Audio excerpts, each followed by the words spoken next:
嗨，大家好，我是小江老师。嗨，大家好，我是布莱特。我们开了这个新假面骑士的这个企划以后啊，我们首先就是做了一个这个3D 列印的这个头盔嘛，然后后来布莱达师傅又帮我做了这个新假面骑士2号的这个改色。然后除了这个头盔以外啊，还有一个非常重要的东西，就是这个变身腰带。然后当时呢，我买的这些腰带一条都是1000多块。后来我看到一个东西，一张图片而已。然后我想反正这个腰带都1000多块，就买了，都开箱给大家看。结果结账的时候10000多块。What？ 我买了我都不知道那是什么东西，所以我今天特地请这个布莱达师傅来帮我们好好的介绍这一些腰带的东西，因为我也算是刚入坑这个腰带的系列。那这次我们也特别准备了这几只都是假面骑士。那这边你帮我们介绍一下，他们有什么不同，好不好？初代假面骑士的话，最主要它有几个阶段，第一个就是旧1号，然后再来是新1号。旧1号跟新1号中间虽然还有一个樱岛1号的版本，但是因为它出现的时间比较短，所以重要性没有他们两个形态这么高。那另外一个就是旧2号，还有新2号。那当然他们看起来都非常的像。那我们最主要判别的话，就是旧1号它的腰带是银色的，它的边缘是银色的。然后它本身的衣服就是只有黑色跟绿色2种主要的颜色。哦，它侧面这里都是黑的。对。哦。那旧2号的话，它眼睛变得比较红，然后身上多了一些银色的条纹，那就是旧1号跟旧2号比较明显的区别。那换成新1号跟新2号的时候，他们的配色就变得非常的接近，两个人头盔都变成浅绿色，中间都有这个银色的条纹。然后腰带也就都是红色的。最明显的区别就是1号是有2条条纹的，2号是1条条纹的。那因为这个当初它从旧2号变成新2号的时候，它就都是1条条纹，这部分它没有变。那另外一个最明显的区别就是2号的手套跟靴子是红色的，虽然看起来都很像，但是有几个很明显的地方可以区别出它是1号还是2号，然后是新还是旧。原来如此，比较好记的方式还是2号就是都是1条。对，那这2个就都是1号。那接下来我们就赶快来看这个我们这个今天的主角 CSM 的这个腰带，帅吧？这么大，这个等我一下，这个又是什么？有一盒我是跟乔老师订的，然后乔老师他还算那个会员价给我，然后结果我去香港的时候看到了一个盒子很帅，然后我就问老板是什么，然后老板就说就跟外盒长得一样啊，然后我就以为是会买到这2个人偶，因为时间有限，那时候我们要去赶那个采访，所以我不到2分钟的时间，我说有这2只偶买。结果回来才发现，竟然买了2条 CSM 一模一样的腰带。那我们就先开这一盒吧。那我们现在一起把它拿出来。天哪，太大了吧？它不是大的问题，它有写英文，我竟然看不出来耶。它有写这里啊 ，complete 什么 ？Complete selection modification。重点是这里，恒星 belt 台风。他有写这个，我竟然不知道它是腰带。CSM 本来就都是腰带系的。我不知道啊，就是这就是我请你来帮我开箱最重要的原因，因为我根本就不知道有一个腰带系列叫做 CSM， 而且它的要价这么的高昂。那我们就开始吧。好，那我们现在一起看一下里面到底有什么。说明书，腰带还有说明书啊，它功能很多啊。哦，那这个是什么？底座 ，CSM 专用的展示底座。哇，好大啊！我才开到这里，你看我2只手，又起鸡皮疙瘩，因为我没有开过这么贵的腰带。那这个又是什么？这块的话是底座的替换零件。哦，它底座可以，因为我们刚刚看到它的盒子上同时有1号跟2号嘛。对，因为新1号跟新2号的腰带基本上设计是相同的。但是你可以看，我们刚刚有讲过1号跟2号怎么分嘛。对，可以看到它现在这个底座上，这边是2条，它是1号的版本。你可以把它换成2号的版本，这1条线的，就这样子，它就可以呈现2种不同的展示的方式。那我也没有多买啊，我就一组放1号，一组放2号。也行啊。这个已经 number 13064，就代表已经出了1万多条，然后有2条在我们摄影棚，富豪级的展示。它这个就是这个盖子推一下，里面是空的，它可以把这些多的配件收在里面。对，它这个是空的啊。可是如果我们固定摆在一个地方，就是男生常吃附近，或者是常一些你喜欢喝的东西。太高了，太高了。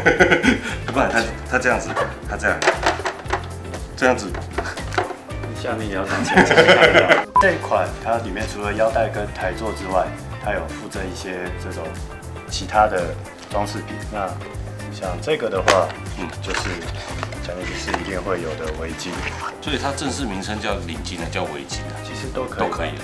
领巾吧，应该是比较偏领巾，因为它不像围巾有保暖功能。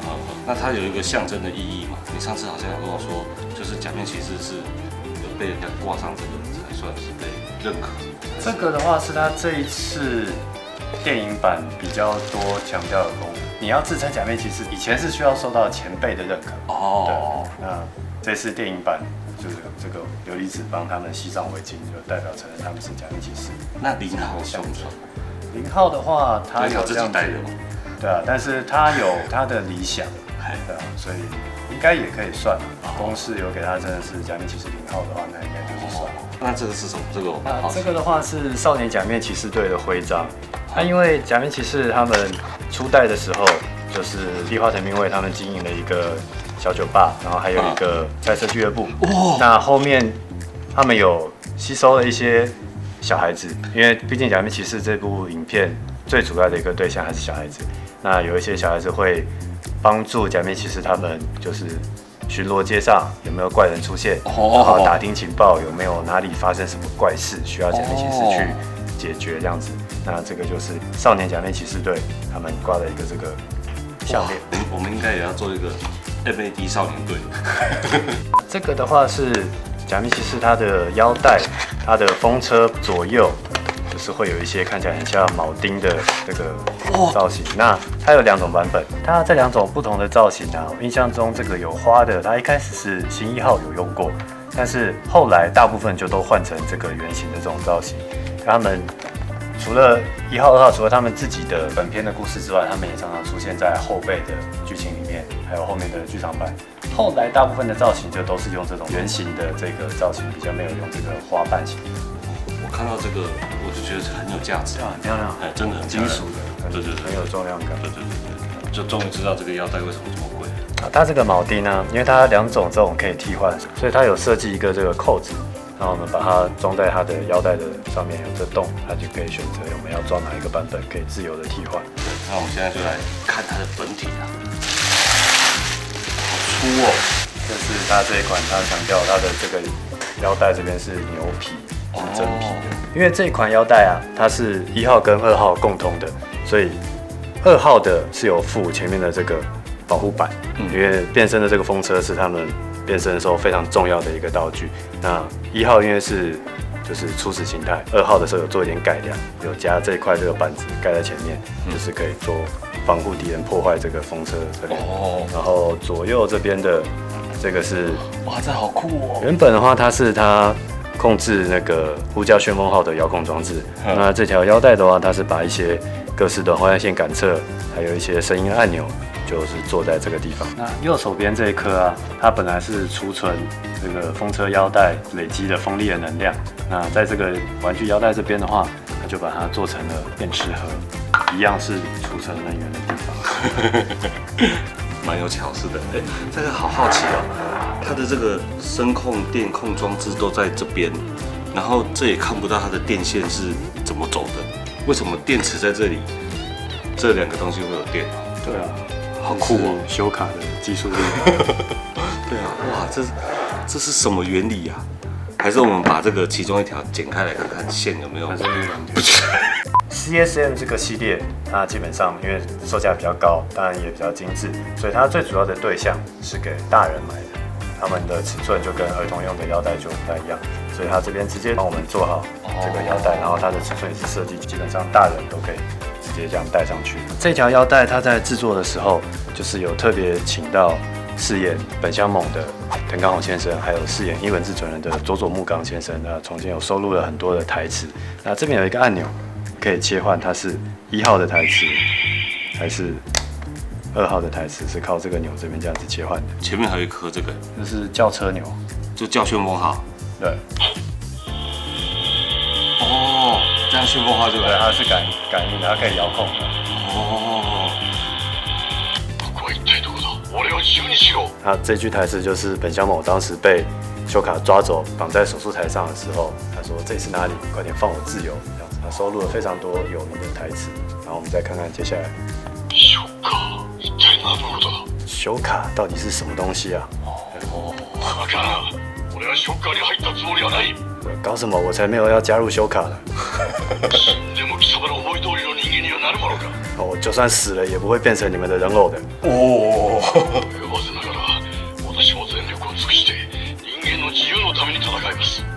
如果是这样的话，我会全力的为了人类的自由而战。总共有130几句，对不对？所以如果我们全部练完的话，大概一个小时多。照说明书上记录的，它记录的很详细的，有告诉你137句台词。伊文字准人有90句台词，然后我们来听听看伊文字的72号的台词。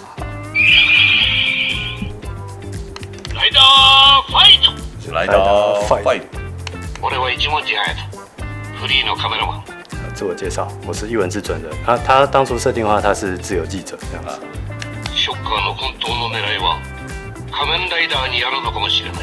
说修卡真正的目标可能是假面骑士。这句也是非常有名的台词。他变身的时候还说他是修卡的敌人，他是人类的伙伴。他这是当时2号替换1号的时候，他在跟立花藤兵卫他们介绍，他说他是代替本乡猛新的假面骑士这样。这是非常有名的台词，在新电影版的时候，他一样有重现这句台词，就让你看看吧，我的变身这样子。原来这个腰带这么贵，是有很多版权音乐、版权声音在里面。那刚才我们看完这颗是台词按钮，旁边这颗的话是它的音乐的按钮，我们来听听看它有什么。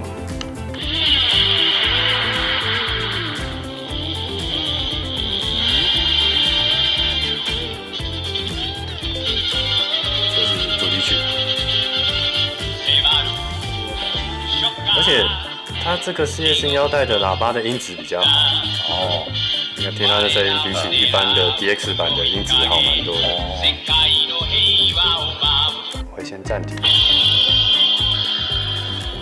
然后有一些剧中的配乐。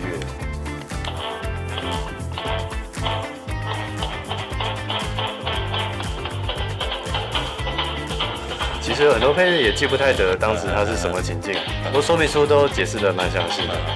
有兴趣的话可以一个一个听，然后一个一个仔细回想一下，它是什么样的环境出现的配乐这样。它还有一个功能就是可以放那个 iCatch 画面的时候的音乐，只要把2个按钮这样子一起按，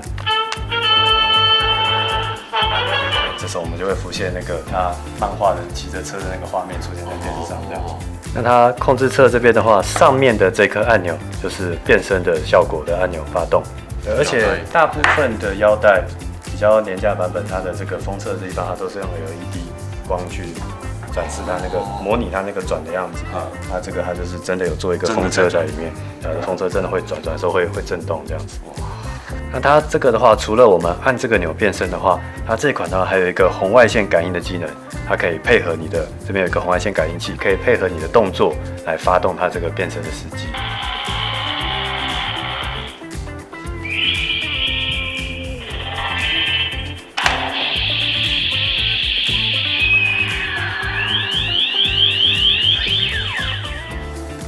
那看完它这么多功能的介绍，我们现在好好的来欣赏一下这个外观啊，一些做工的一些细节吧。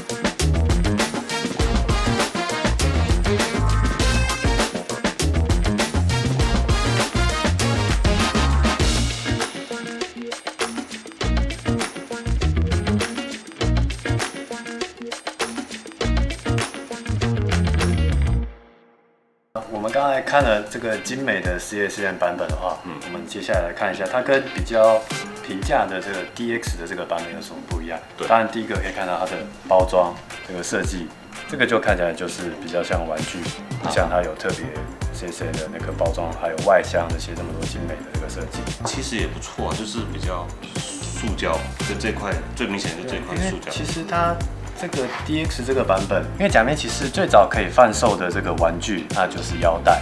那从它一开始70年代在播的时候，那个时候就有贩卖旧版的腰带，它一直卖到它变成 Black， 因为 ZX 跟 Black 中间隔了比较多年，所以它 Black 的腰带在出的时候，它这个系列前面它就灌了一个 DX 的这个版本。那一直到现在平成到令和的版本，它的腰带基本上都是一个DX 的系列。那 DX 系列它一直做起来，其实我们可以看到现在最新的这个剧场版的这个腰带，其实它的做工也是蛮精致的，造型也都蛮细节，但是就是它这个后面它都是塑胶的，它不会是皮革的。那因为这个 DX 版的话，基本上它就是设计比较给小朋友来戴的，所以它里面内附的这个腰带是比较短的。一般我们成人，除非是比较瘦，或者是像我们之前看到的车长小姐，那腰围比较纤细的，才可以直接用它儿童版的这个带下去。那它现在比较新的这个 DX 里面，它就把这个腰带做的，它有这个卡扣在这边，我们可以直接换上我们平常在用的皮带，那这样子也就可以让大人可以直接戴上去。那比较早期的版本的话，像这个是上一次我们电网里面用到，它的这个腰带，它就是直接帮你做好设计一个这样子，它没有办法直接套上我们平常在用的腰带。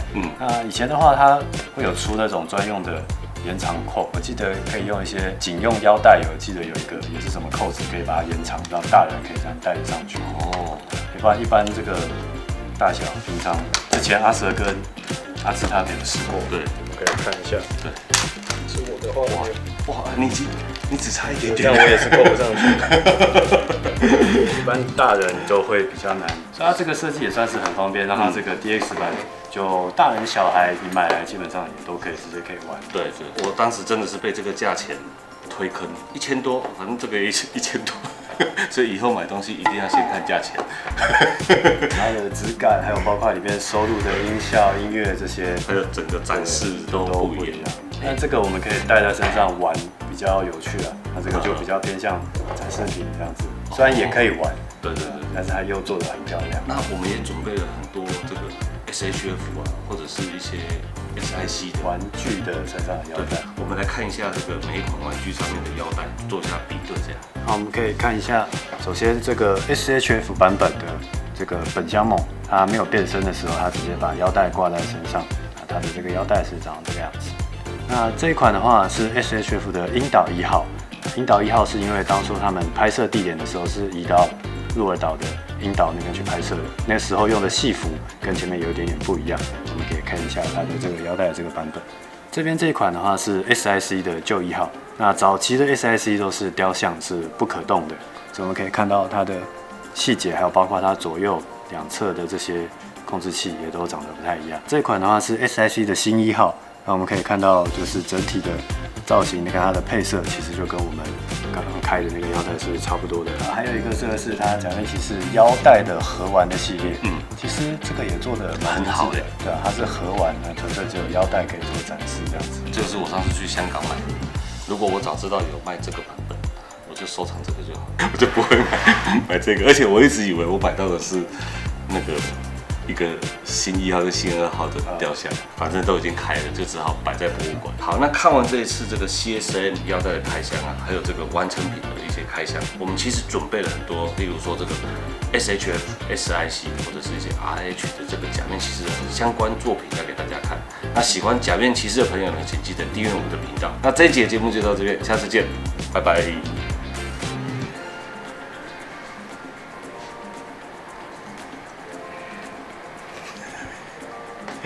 阿志，这个少年假面骑士的这个项圈就交给你。项圈？对，这不是项链吗？对，项链。然后以后这个厕所的打扫卫生就交给你。可以啊。